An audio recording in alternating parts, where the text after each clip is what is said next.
You ever find yourself in a moment so surreal, so completely upside down, that the only thing keeping you moving is the grip of a child's hand and the feeling that every second matters? Picture this: blood trickling from Zara Mitchell's small fingers as she clings to her little brother's hand, her eyes darting across the endless waves of strangers in that airport terminal, desperate for one face, just one, that looks like it might stop, might care. Jackson, stay close, she whispers, her voice so thin, so brittle you can barely hear it over the PA, announcing flight delays and departures, and nobody, not one damn person, even looks twice. And here's the thing: this girl, 8 years old, carrying the weight of 3 lifetimes on her shoulders, she's guiding her 6-year-old brother through crowds that see right through them, stomachs empty, heads spinning because their world fell apart less than 12 hours ago. Their mom? Still warm when they fled that cramped apartment. She died quietly, no warning, no grand finale, just silence, the kind that presses in on you, squeezes out all the air. Zara approaches a man in a suit, perfectly pressed, mid-conversation, voice commanding, but with something softer around the edges, the kind of man their mother always said might be kind, or at least look it. "Excuse me, sir," it almost breaks her. "Our mom died this morning. We have nowhere to go." You ever see a billionaire freeze like a rookie? Alexander Harrington, self-made, a killer in boardrooms, deals pending in half a dozen countries. He stares down at these kids, her hand bleeding, both of them haunted, and suddenly all his plans, the meeting that could net billions, just vanish. He hangs up. 3 heartbeats, nothing. Then he kneels down, the knees of his $1,000 suit touching that airport floor like he's some kind of penitent, asks, "Where are your other relatives?" His voice, for the first time in years, wobbles. "We don't have any," Zara says, holding herself between Jackson and the world. "Mom said if something ever happened, find someone who looks kind. Someone with resources." Security is noticing now 2 black children, one bleeding, a white man in his suit kneeling down, eyes on them, tension coiling in the air. Alexander makes a choice. Right there, that'll rip open secrets, upend lives, and bring buried histories clawing back to the surface. But if you want to know how this collision at Gate 37B happened, this billionaire and 2 orphans on a Tuesday, nobody will forget. You gotta rewind 12 hours to a small apartment and the last breath of a woman who worked herself to death trying to keep her kids together. The alarm never goes off. Sarah Mitchell is gone before the sun's up. Her hand hangs off the bed, still as stone. The only sound is the rattle of her last breaths, the kind that haunt your dreams.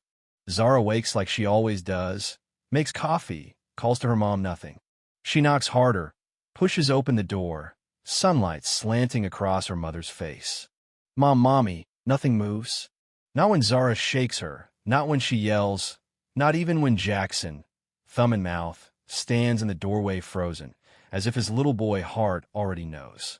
Zara tries to find a pulse the way her mom taught her in games, but Sarah's already cooling, her eyes a million miles away. "What do we do?" Jackson asks, tears already running down. And all Zara can remember is what her mom said last month after those scary chest pains: if anything happens, find someone kind. Don't trust the system. They'll separate you too. So Zara does the only thing she can. She grabs birth certificates, social security cards, an envelope marked emergency, things a kid shouldn't have to touch, packed her brother's bag, locks the door. "Where are we going?" Jackson asks. "The airport," Zara says. "Mom always said you find every kind of person there." And with their piggy bank money and what was left in Sarah's purse, they take the city bus, shoulders pressed together. At the airport, they blend into a family, slip past security. Thousands of people, all on autopilot, none of them seeing 2 scared kids try not to cry. Jackson trips, Zara catches him, slices her hand on a metal chair, blood, pain, but she just wraps it up, keeps moving. They need to find someone kind, safe, rich enough not to care about trouble. That's when she spots Alexander, the man from the magazine cover in her mom's drawer, the one with the steel in his eyes, and, she hoped, something else behind it. "Excuse me, sir." Everything that happens after is a blur: questions, phone calls, security guards circling. Alexander's mind runs through risk, liability, his boardroom instincts screaming to walk away. But something in Zara's eyes holds him.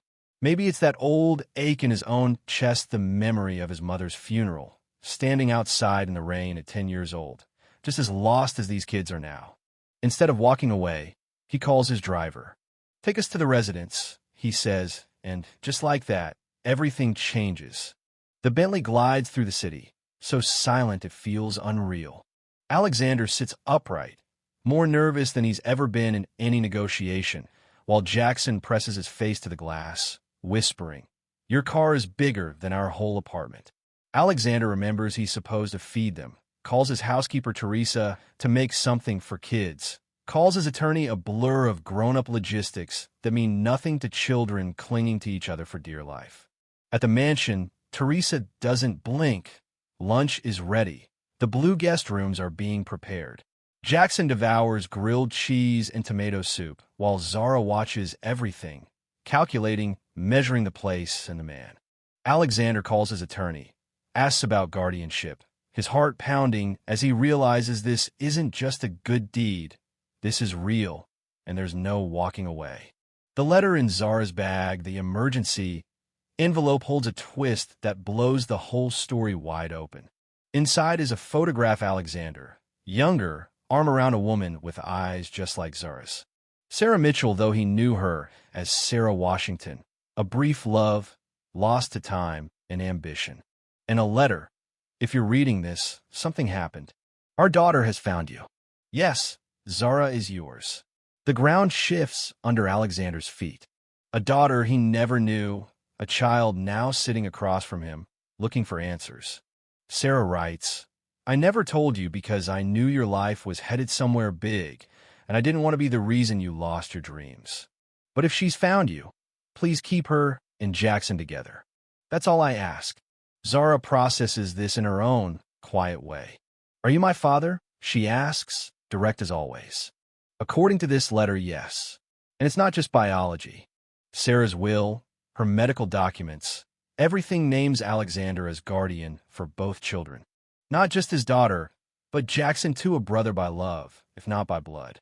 In the days that follow, the world rearranges itself. Police, social services, funeral arrangements for Sarah, new routines, new names. Alexander discovers that being a parent is nothing like running a company. You can't delegate bedtime or patch up a nightmare with a phone call. He finds himself learning how to make hot chocolate, how to listen to dinosaur jokes, how to answer the hard questions. Why weren't you there before? Will you ever leave? Every step is awkward, raw, but more real than anything he's ever built with a spreadsheet. And through it all, Zara holds her brother close, negotiating her own grief with a fierceness that breaks your heart. Jackson, wild with energy 1 minute, lost the next, asks if Alexander could be his stepdad, if he can call him Alex instead of Mr. Harrington. The routines of business fall away, replaced by homework, school pickups, science fair projects, heart arrhythmia for her mom, and eventually the father-daughter dance that neither quite knows how to approach. At that dance, beneath string lights in a school gym, Alexander realizes he's terrified not of failure, but of disappointing a little girl who's already survived too much. Slowly, the house fills with laughter, with mess, with a sense of belonging none of them expected. The twist is this guardian gig changes Alexander more than the kids. He finds himself stepping back from work, focusing on the things he never thought he needed: family dinners, science projects, comforting a child after a nightmare. He even starts a foundation in Sarah's name, fighting for cardiac care for kids like hers because that's what real power looks like now. Christmas brings new traditions. Zara, methodical as ever, asks if maybe she should take the Harrington name to keep her mother's memory but acknowledge her father. Jackson wants only pancakes shaped like stars. The family builds itself from these small choices, these shared rituals, these moments of connection. At the science fair, Zara stands tall, her project winning first place not because her father built it, but because she understood what mattered. Tyler Jenkins, the kid who taunted her about not having a dad, watches as Alexander beams with pride, and suddenly the old wounds don't sting quite as much. And in spring, sitting in the garden, watching Zara teach Jackson about perennials, how even when things seem dead, there's growth happening below the surface. Alexander sees his own life reflected back at him. This was never about charity or guilt or fixing the past. It's about showing up every day, even when it's messy, even when you have no idea what you're doing. Maybe that's the real story, that sometimes what feels like an interruption, a catastrophe, is just life giving you a second chance. And maybe, just maybe, family is what you choose, what you fight for, and what you build in the spaces between all the plans you thought mattered most. So let me ask you, what would you have done if Zara and Jackson came to you that morning, lost, terrified, asking for help? Was Alexander right to take them in, to change everything for a shot at something real, or did he cross a line that can never be uncrossed? Where does justice end and love begin? Drop your thoughts below. Share this story with someone who needs to believe in second chances. And let's talk, because this is one of those stories that doesn't end here.